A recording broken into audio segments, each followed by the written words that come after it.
And I said, I wish I would have known because I could have teased Mackenzie. But now at least I can record it and tease her. And it's recorded. So good job, Kenz.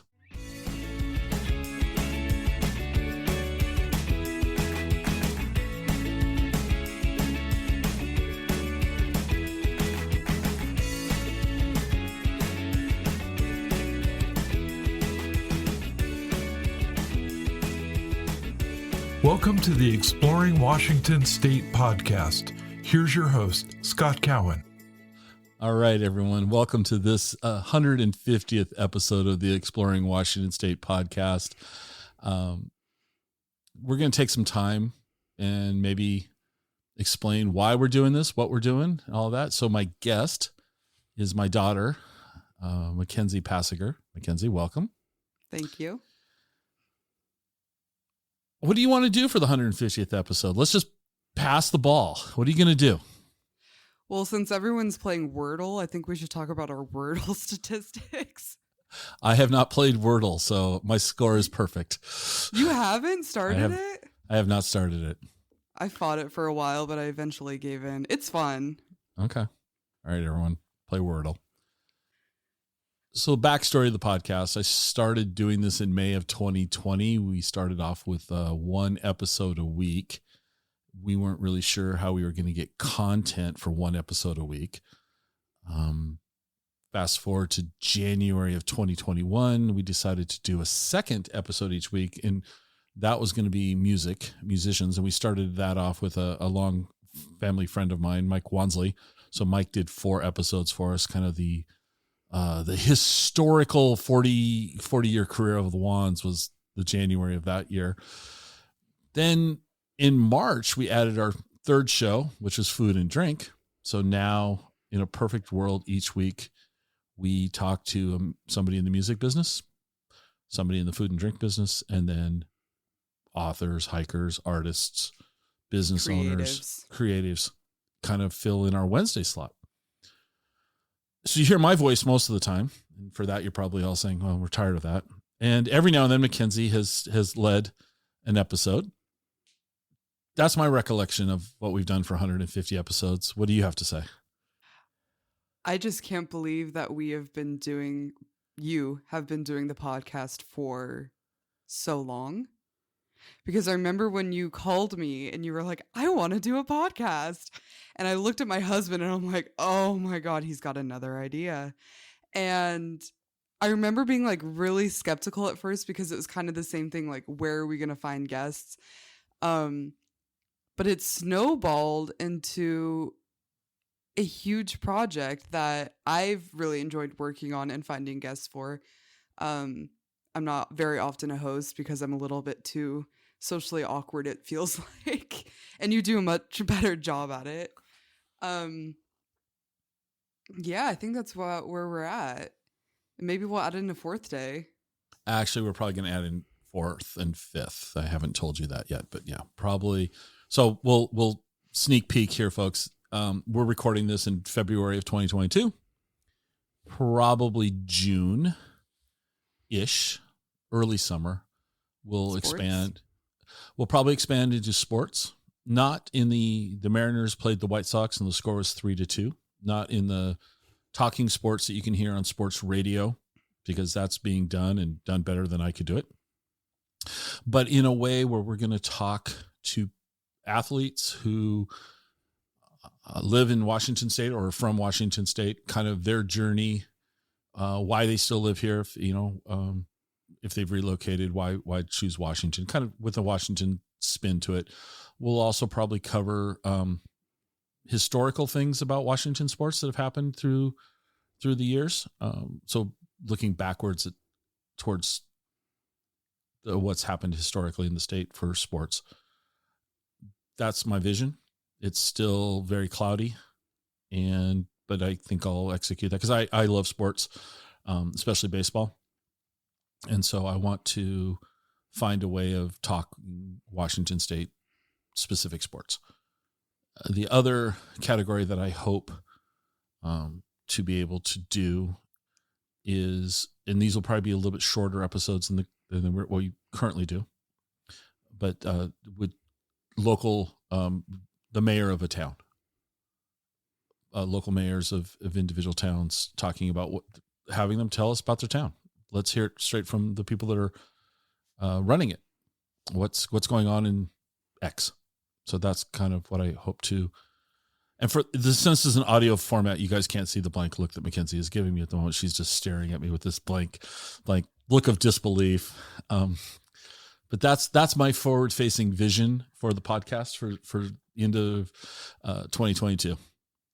That blank look was my utter confusion because I watched the Super Bowl and that's about it. And so in my head, I'm going, well, who plays sports that's from Washington State? And so I'm racking my brain right now trying to think about that other than Russell Wilson being in Washington. But beyond that, so I look forward to those episodes so I can educate myself a little bit better. Okay. So well, let me ask you this. So you thought this podcast was another one of your dad's crazy ideas. Well, you tend to be the kind of person that I feel like every time we're on the phone, you have a new idea. And I'm just like, okay, I can't keep up with all of the ideas sometimes. And sometimes they're great ideas. And sometimes they're ideas that I'm just like, wow, Dad.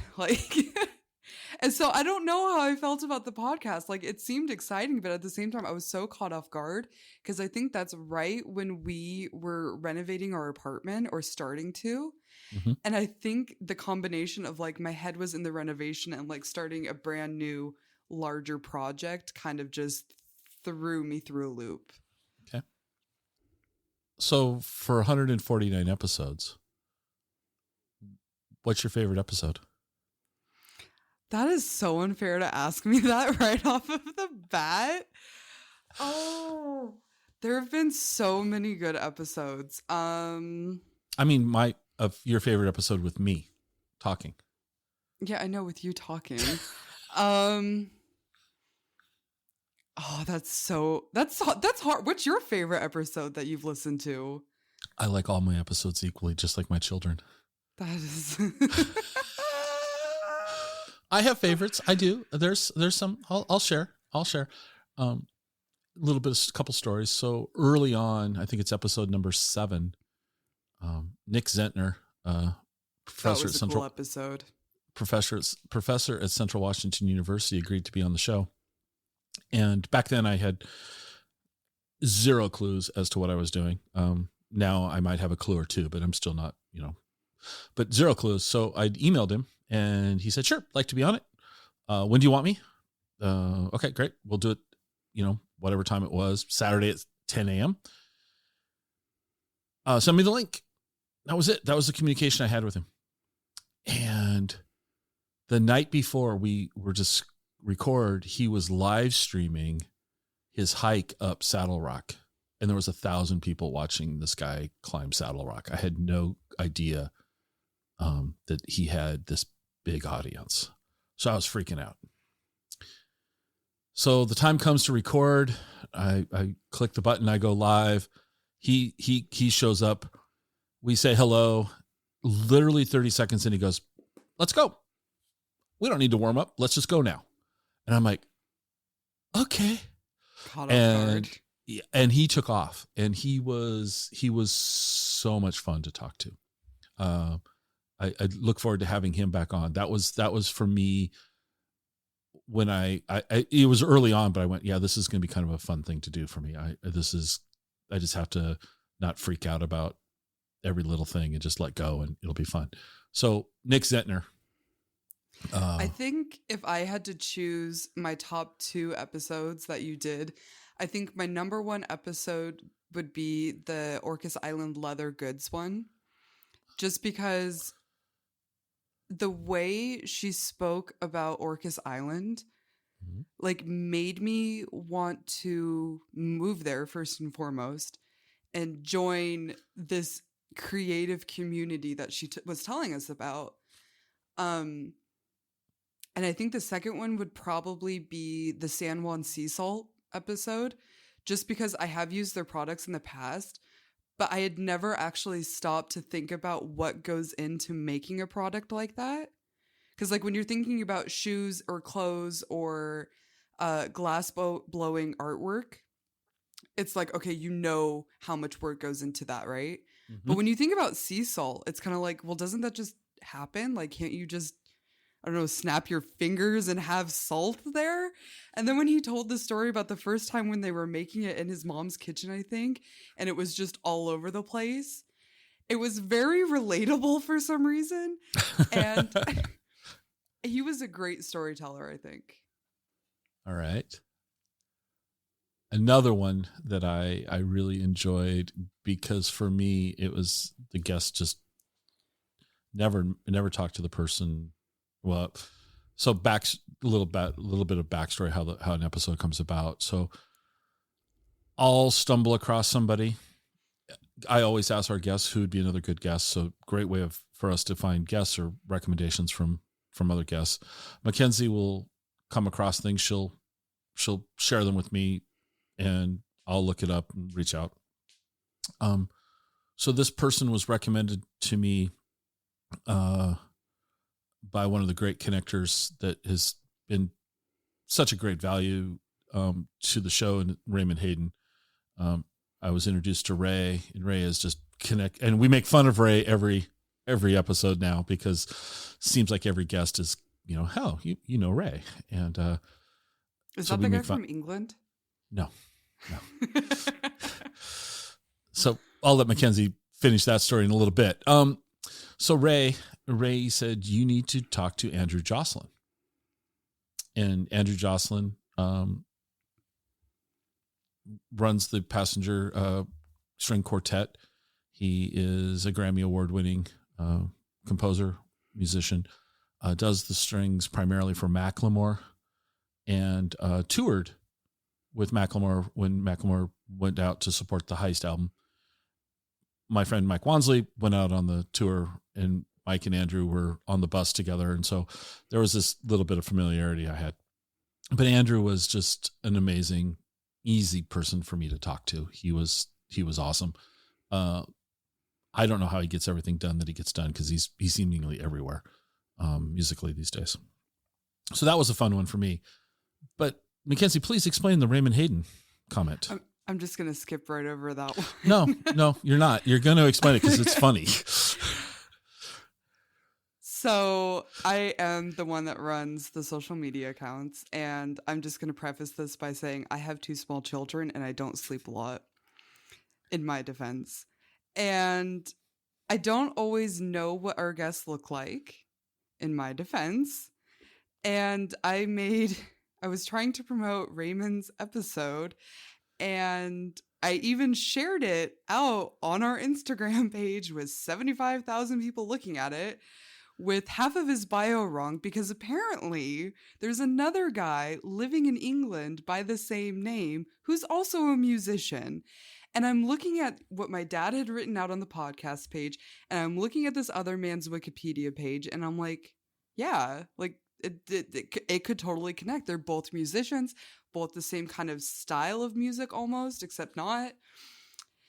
And so I made a mistake. And Raymond, the man that we interviewed, sent me a very nice message on Instagram saying, hey, think you made a mistake. And thankfully it was within 3 minutes it was deleted. But not my proudest moment. Moving on from that, I want to tell you the backstory of my side of that story now. Oh, God. So a couple of weeks ago, we pick Ray up at his house, and we're going to go down to Portland to see Ray's wife on the first night of her tour.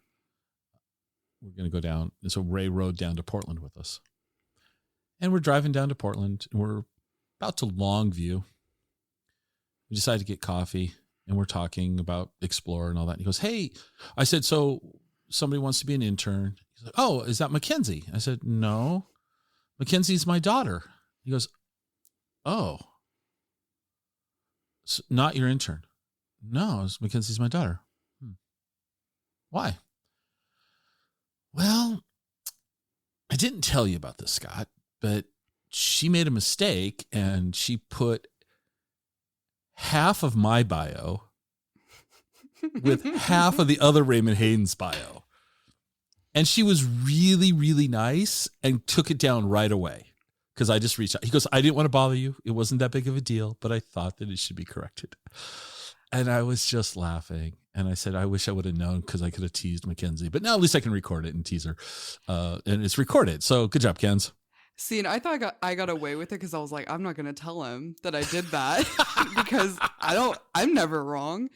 But when he messaged me, he was like, hey, Scott, thinking it was you behind the Instagram. And for a split second, I did consider acting like you. But to keep on the musical note, an episode that honestly surprised me how much I enjoyed it was the Toby Hansen episode. I was really into that. He's an accordion player in a polka band, which I do not like polka music and I do not care for the accordion. But I was listening to that episode after I was out of town and I had to drive like 6 hours with my kids alone in the car. And it was like 11:30 at night and I'm driving up this mountain. There's absolutely no street lights. There's twists and turns. And I was terrified. I was like, I'm not going to make it home. Like, I can't do this. And then it started raining and I'm just like, I'm freaking out. So I pull over on the side of the road and I was like, I need to put something on so I can stay awake. And that was the newest episode at that time. And I was like, all right, cool. That's what I'm going to listen to. I'm going to listen to a guy talk about polka music.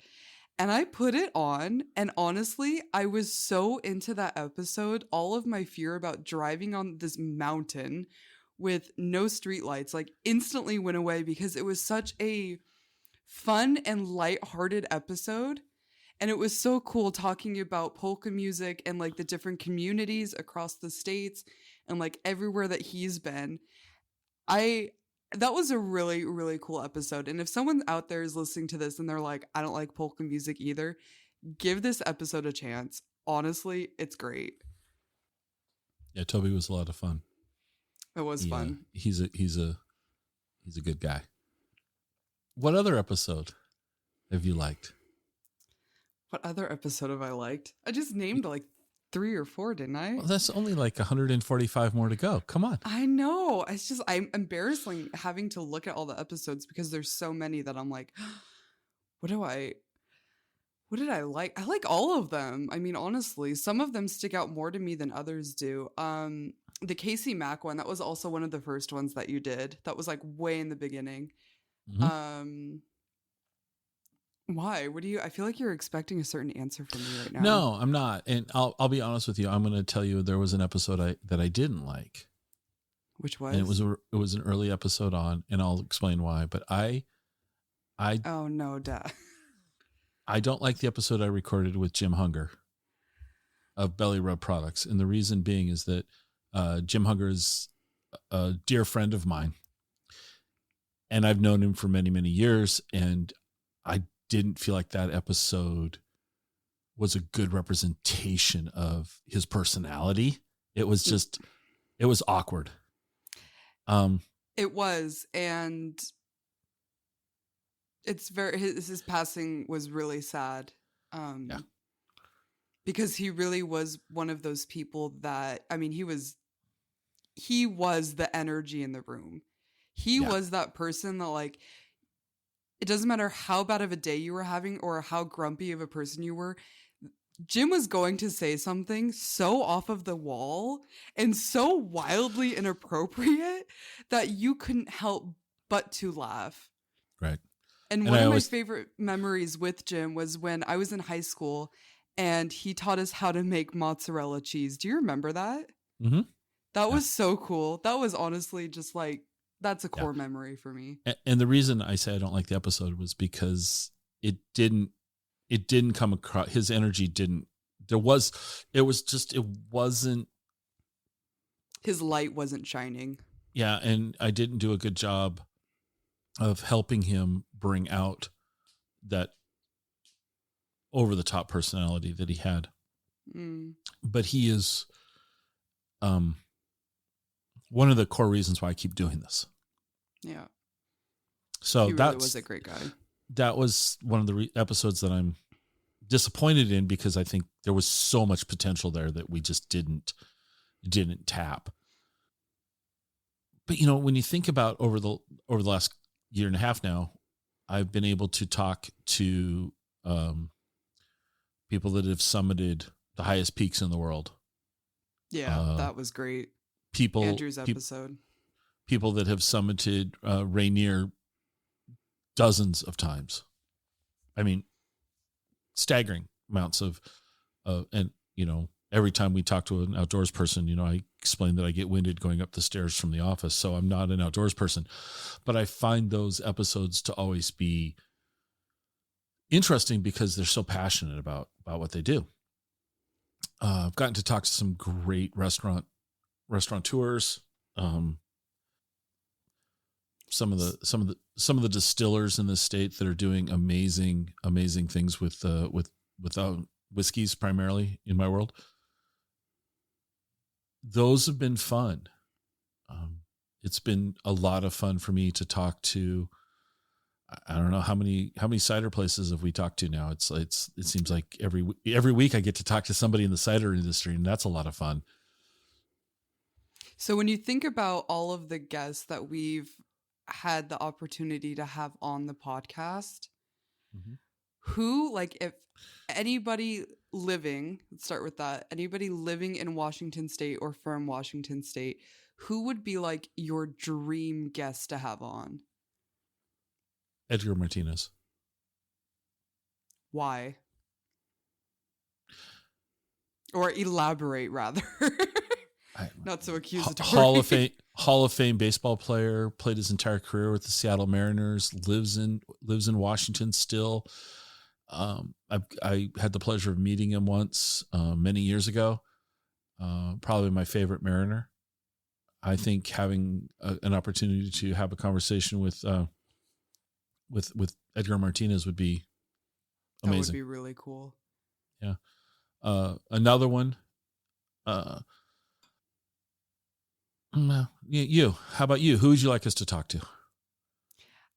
I think for me, my dream guest, not that I would personally want to interview them because I wouldn't even know how. And we will never get them on the podcast, unfortunately, would be Gary Larson. I think he is such a recluse, honestly, and it's so hard to find anything about him online. But when we were kids, we had that book of his about the worm in the dirt. And then it, like, do you know, what is the name of that book? There's a Hair in My Dirt. There's a Hair in My Dirt. And I remember that was like one of the first books I was able to read once I learned how to read. And that was you graduated high school. I just saw you look up for that book on your bookshelf. I have it. It's not. I have a copy. House. I have a copy of it too. We were so proud of you. You graduated from high school and read that book in the same year. That was so amazing. Great. I would love to truly know where his inspiration comes from. And honestly, I would love to look in his sketchbook, like all of the stuff that didn't get published or won't get published. Mm-hmm. Also not able to get him on our podcast for other reasons. I think talking to Barb Barker would be really interesting. But that's just the old lady in me, I think. I feel like Bob would have had some amazing stories to tell. I don't know what kind of stories, but I think he would have been fun. Right. This is a guest. I don't know if this person exists. And when I talk to people about being on the show, or when we talk to people about Explore Washington State, I say we don't cover Seattle very much because, well, it's been done. And who needs another article on the Space Needle or Pike Place Market? It's been done. If I could find someone still living who would sit down with me and talk about the construction of the Space Needle, I think that'd be fascinating, because that is an iconic. That's the icon of the state, and we don't need to know that it's this tall or that. But I'd love to talk to somebody who was part of the many hundreds of people that built that thing. I think that would be a really fun conversation for me. That would be a fun conversation, yeah. So Hey, folks, if anyone knows Gary Larson or Edgar Martinez or a steel worker that built the Space Needle, please have them reach out to us. Leave your name and information in the comments below, and we will circle back to you. I'm not kidding. Edgar Martinez, if you hear this, we would love to talk to you. Gary Larson, I know you're listening. Come on, come and talk to us. Just send me a screenshot of one of your sketchbooks, please. That's all I'm asking for. That's all. What do you, okay. So we have an online presence through social media. Mm-hmm. We have our newsletter. Mm-hmm. We have our website. And we have the podcast. What's next? No. What do you think, or what do you know that our podcast gives our audience that our other social media channels or newsletter or website don't provide? What is that special it factor about our podcast, do you think? Well, I don't know if it's an it factor, but the For podcast lack of is a better term, sorry. Yeah. It's a long form conversation. We go, the episodes are never scripted. I purposely don't research the guests all that much. I don't want them to give me the standard boilerplate that they, if I'm talking to somebody with an extensive public resume, I don't necessarily want it just to read like their Wikipedia page. So I don't do a lot of research, and people will say something and we'll go down some rabbit hole. So if you want to find out some relatively obscure information about somebody of interest to you, then this is a longer form conversation. Social media is, a static photograph, a brief thing. The newsletters, a few paragraphs here and there. So I think it's the depth that we can go with the podcast. I think that's a nice way of summing that up. It was a good answer. Well, thank you. It's almost like you do this for a living. One of the things that you were tasked with was finding out if the audience had any questions. Oh boy.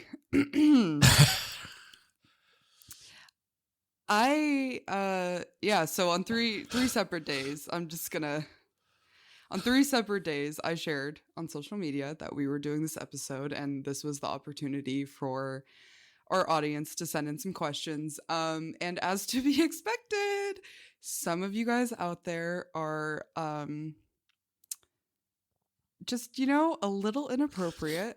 Valid questions, but none that I'm going to say out loud on the podcast, because who knows if someone has their child with them in the room.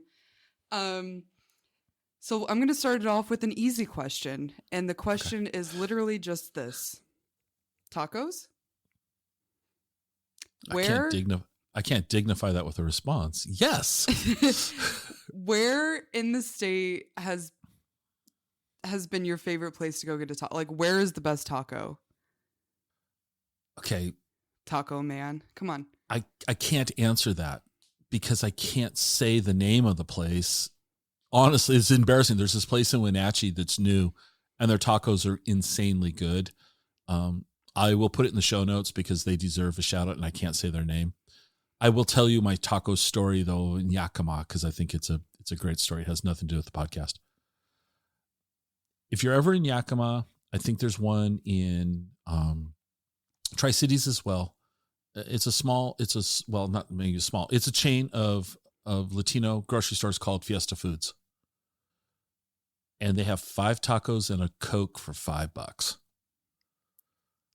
I assure you, that's the best $5 you'll ever spend on food.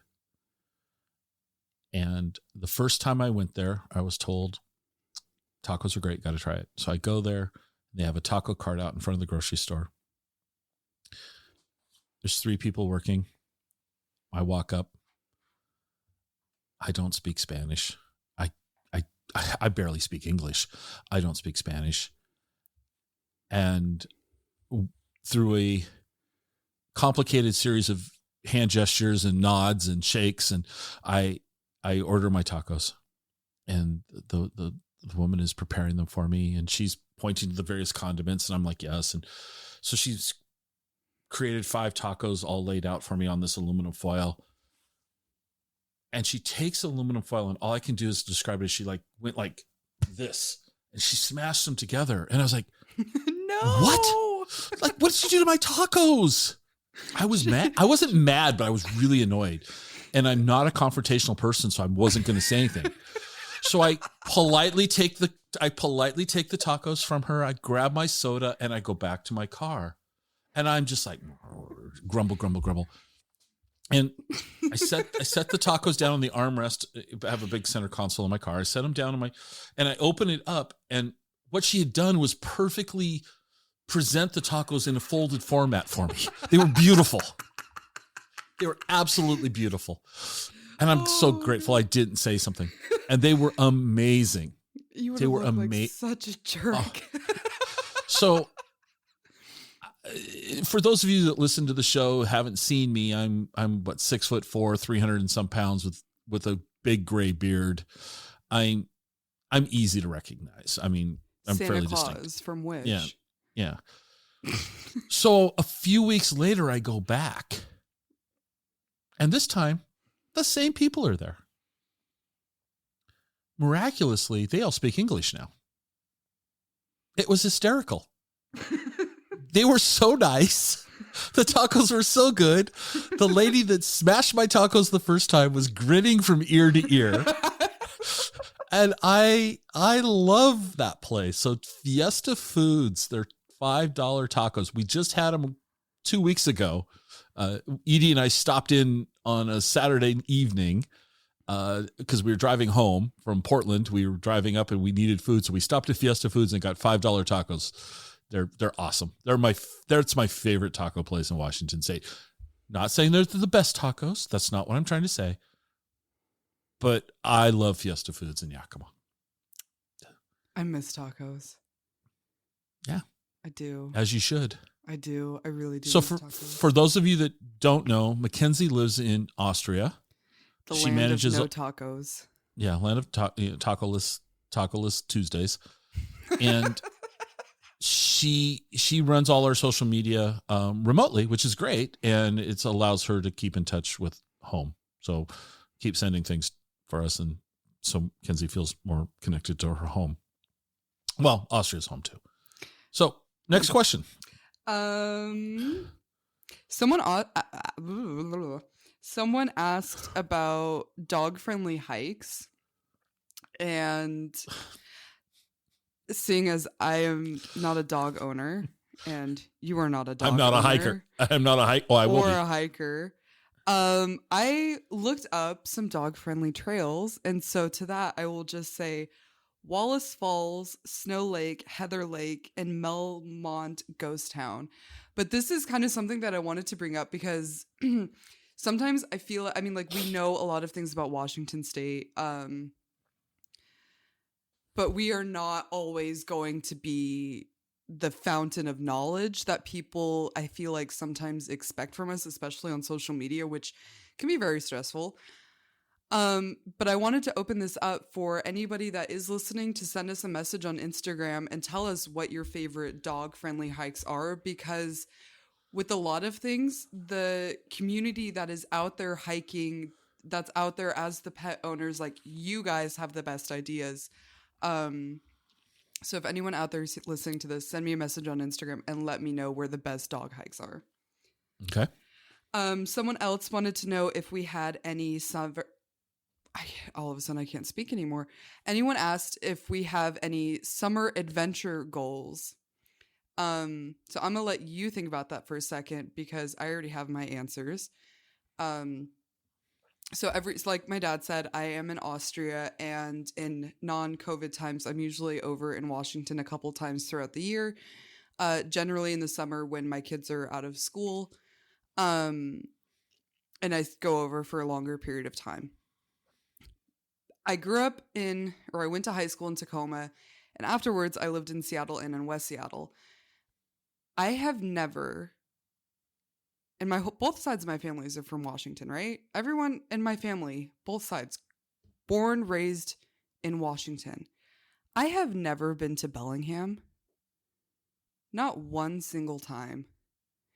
And the more I think about that, the more depressing that is, because everybody I know has been to Bellingham. So for me, going to Bellingham is on my adventure list for when we're there this summer. And also, I'd really like to go to the Hoh Rainforest. That, for me, without my kids preferably, would be amazing. So I can... No, I know you're laughing at me. I don't know where I'm going to put my kids, but like, no, I would love to honestly go in there and just be able to truly take my time and like wander around and really embrace it and not have my 3-year-old go, oh, what mushroom is this? And what tree is this? And I'm just not know any of the answers. I really want to go and soak it up and enjoy it. My summer is already booked. I won't be able to travel much this summer because I have taken a job as the PA announcer for the Wenatchee Apple Sox baseball team this summer. So I'm going to spend my summer watching baseball, and I can't think of a better way to do it. That really just sounds like the perfect summer to me, honestly. Yeah, I'm stoked. I do have a spring goal. Well, the question was for summer, so. But I'm going to go see Paul McCartney. You are? Playing in Spokane and playing in Seattle. We're going to get tickets. We're going to go see Sir Paul. We're going to see Paul McCartney. I don't. No. You should just be quiet. I hope you have fun because that just. You should just be quiet because anything you say is just going to be wrong. That just doesn't sound like a good time to me. Children. I know. Next question, please. Next question, please. Someone else asked, what's changed throughout the years? And I'm not sure if this person was directly questioning our podcast or our website or just us as people. So I'm gonna take Explore Washington State as the brand because this isn't my therapy hour.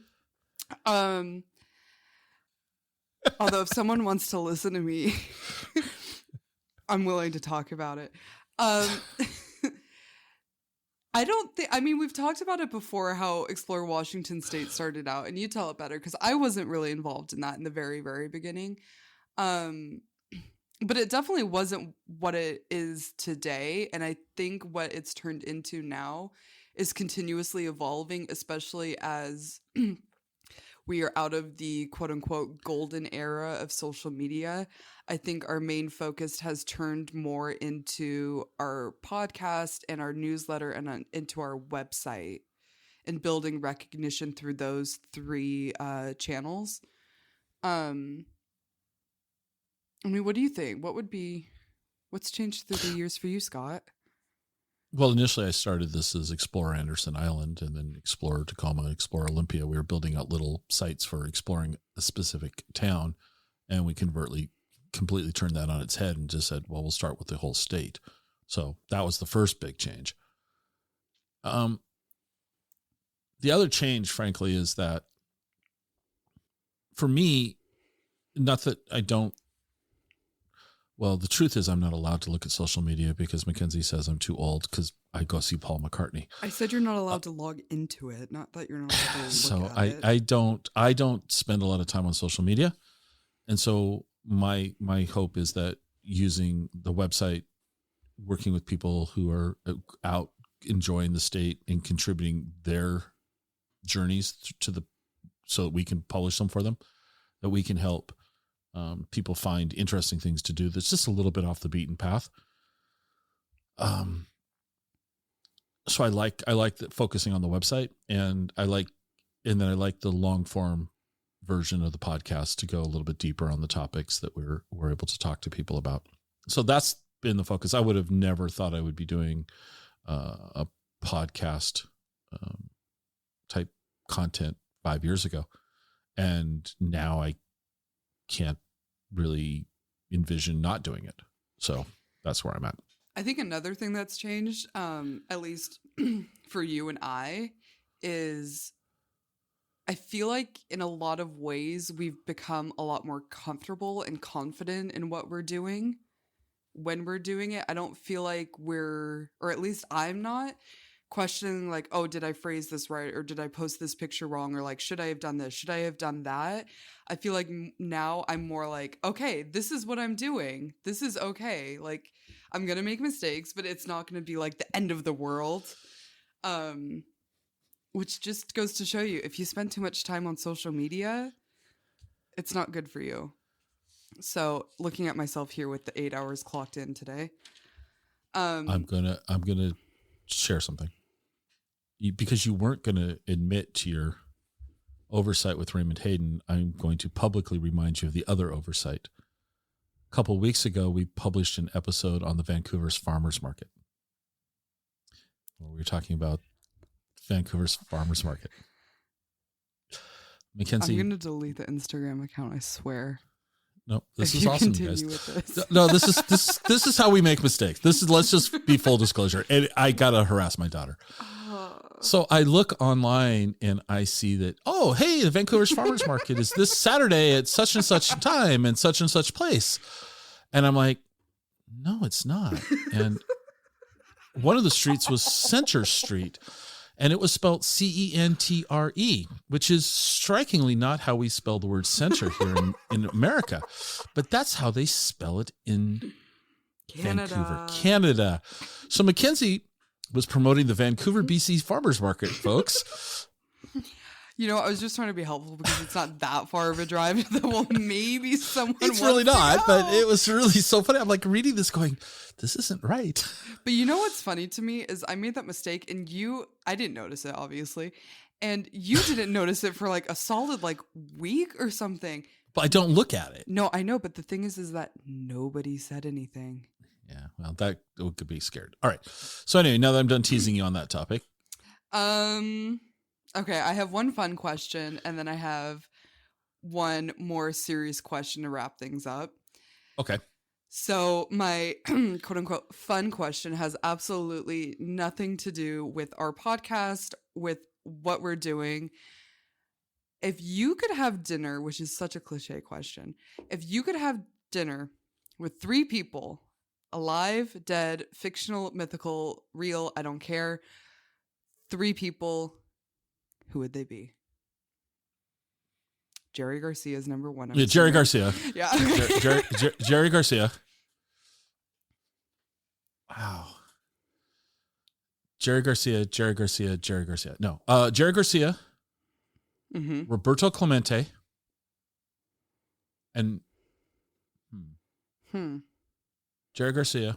Roberto Clemente. I feel like if I keep saying Jerry Garcia, Roberto Clemente, that the third one will pop out. The third one will just magically appear. Actually, the way I feel right now, Mm-hmm. subject to change, Jerry Garcia, Roberto Clemente, and Mick Jones. Who's Mick Jones? Mick Jones is was the guitar player in The Clash. Oh. So Roberto Clemente played for the Pittsburgh Pirates. Thank you. It's my favorite ball player when I was a kid growing up, who died tragically in an airplane crash delivering supplies to earthquake relief supplies in Nicaragua. That's horrible. And then Jerry Garcia was the guitar player for the Grateful Dead, and those are my 3. How about you? Who would your 3 be? Ernest Hemingway. Because he's one of my favorite authors. Okay. Definitely would want to sit down and talk to him. I'm on a reading, I set a challenge for myself for this year to read. I read a lot, but I've set a challenge to read 5 books a month. And my focus is on classical books at the moment. And so I'd have to say Abraham Stoker, the guy that wrote Dracula, because I read the book, I understood the book, I thoroughly enjoyed the book. However, when I go online to read about the book and read people's reviews, they are bringing up symbolism that I'm not going to talk about on the podcast that makes me just kind of turn my head and go, what did I miss? Okay. also he worked for a theater and then all of a sudden he wrote a book. Like, how do you, and then just didn't again. So that would be a big one for me. And I think the third person, I don't want to be too off color, but I have a really bad response. Go ahead. No, I'm not going to do it. Jeez. Huh. I mean, on a sad note, like, it would be really cool to sit down with Grandpa again and, like, have dinner with him and, like, talk to him, like, as an adult. And not that I never spoke to him as an adult, but, like, to sit down with him and be like, okay, I need you to tell me the story of your life from the beginning until the end, and I want all the details, and I want to know what made him the person that he was, just because he was a very, not like in your face person, but he was very present when you were around him, and he always told awful jokes, but they were funny because they were so bad. But he never spoke to me about what it was like for him growing up and like how certain things made him feel. He was very, very private. And he sadly passed when I was pregnant with my son. And I think that would be not a famous person, but I think that would be really cool. Yeah. That would be really cool. Okay. All right. So my final question to you today, Scott, and it is a question you love to ask your guests. And today I'm going to ask you. Okay. What was the one thing that you thought was going to be great and it didn't work out? About Explore Washington State, not about your life. Okay. Thank you. Because I'm like, oh my God. Quick clarification there for the audience. I can't answer that, and the reason I will clarify, and plenty of things haven't gone well. Mm-hmm. Some things have absolutely flopped. But with each time I say that, I go, but we could have done something else differently. So I don't know that anything has like gone wrong so unrepairable so that we couldn't repair it if we tried. I think that it's just I knew I was going to get you with this one. Yeah, I just I think that we could. I can say a lot of things I think we can do better and that we can improve on, and that's great because that makes it fun, right? Because if it was just the same stuff, why would you? Yeah. Maybe bringing you on.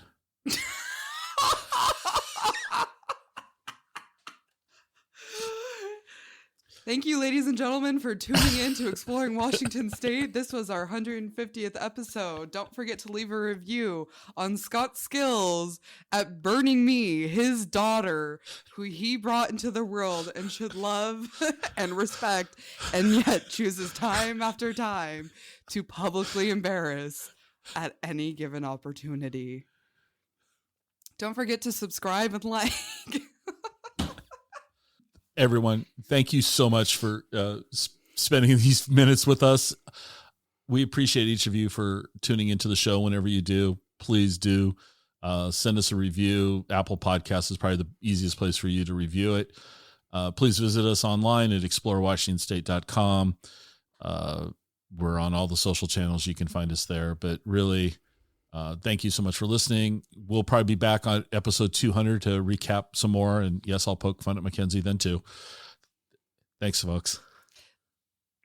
Can I still say something? Yes, go ahead. I also want to just say thank you to everyone for listening. This probably wasn't the episode that any of you were expecting when you put it on today, but I hope you had fun with us. And I would like to give away a t-shirt to the first person that messages me on Instagram saying t-shirt. All right. There you have it. There we have it. Thanks, folks.